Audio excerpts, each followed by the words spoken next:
दोस्तों, अभी तक आपने तेजस फाइटर जेट के प्रोडक्शन रेट को लेकर बहुत से अपडेट देखे होंगे, जहां पर देखा जा रहा है कि जनरल इलेक्ट्रिक के F404 इंजन के कारण हमारी वायुसेना को समय पर तेजस फाइटर जेट नहीं मिल पा रहे हैं। लेकिन अभी तक आपने तेजस फाइटर जेट के वेपन ट्रायल को लेकर कोई भी बड़ा अपडेट नहीं देखा होगा, लेकिन आज इसको लेकर भी एक बड़ा अपडेट आ चुका है। दरअसल हाल ही में ही खबर निकलकर ये सामने आई है कि HAL आने वाले 15 दिनों के अंदर अंदर ही तेजस फाइटर जेट से अस्त्र मार्क 1 मिसाइल को फायर करने की तैयारी कर चुका है, जिसका मतलब यह है कि जिस समय इस टेस्टिंग को पूरा कर लिया जाएगा, उसके बाद अस्त्र मार्क 1 मिसाइल को हमारे तेजस फाइटर जेट के साथ ऑपरेशनल कर दिया जाएगा। और ऐसा नहीं है कि ये तेजस फाइटर जेट की मदद से हम पहली बार अस्त्र मार्क 1 मिसाइल को दाग कर देख रहे हों। हम पहले भी अस्त्र मार्क 1 मिसाइल का अपने तेजस फाइटर जेट में लगाकर टेस्ट कर चुके हैं, लेकिन जिस समय ये टेस्टिंग की गई थी उस समय हमारे तेजस फाइटर जेट के अंदर इजरायली ओरिजिन की ELM-2032 रेडार लगी हुई थी।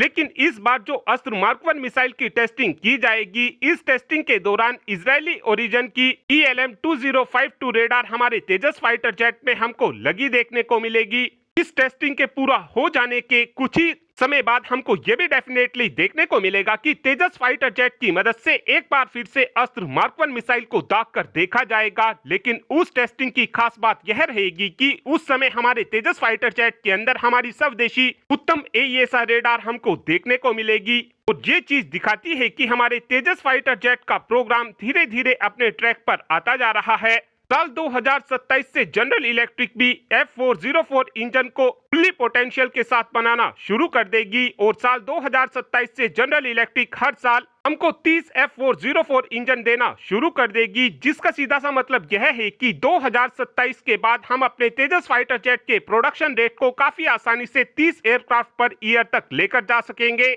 यानी 2027 के बाद जितने भी हमारी वायुसेना को तेजस फाइटर जेट मिलेंगे, वो सभी के सभी fighter jet combat ready fighter jet होंगे। साथ में एक अपडेट 6th जनरेशन की मिसाइल को लेकर भी आया है। दरअसल इस समय हमारी वायुसेना की तरफ से प्लानिंग ये की जा रही है कि हम अपने Mi-17 हेलीकॉप्टर के अंदर इजरायली ओरिजिन की स्पाइक NLOS यानी कि non line of site missile को लगाना चाहते हैं। स्पाइक NLOS मिसाइल एक 6th जनरेशन की मिसाइल है। इस मिसाइल की सबसे खास बात यह है कि इस मिसाइल को हेलीकॉप्टर में लगाकर जिस लॉन्चर की मदद से दागा जाता है, उस लॉन्चर की मदद से हम एक बार में 4 मिसाइलों को काफी आसानी से फायर कर सकते हैं और उनको कंट्रोल भी कर सकते हैं। स्पाइक NLOS मिसाइल की एक खास बात यह भी है कि अगर इस मिसाइल को हम हेलीकॉप्टर से दाग देते हैं तो उस समय हम इस मिसाइल को दूसरी जगह से भी गाइडेंस प्रोवाइड करा सकते हैं। इस मिसाइल की टारगेट को हिट करने की क्षमता काफी ज्यादा जबरदस्त होने वाली है, क्योंकि इस मिसाइल के अंदर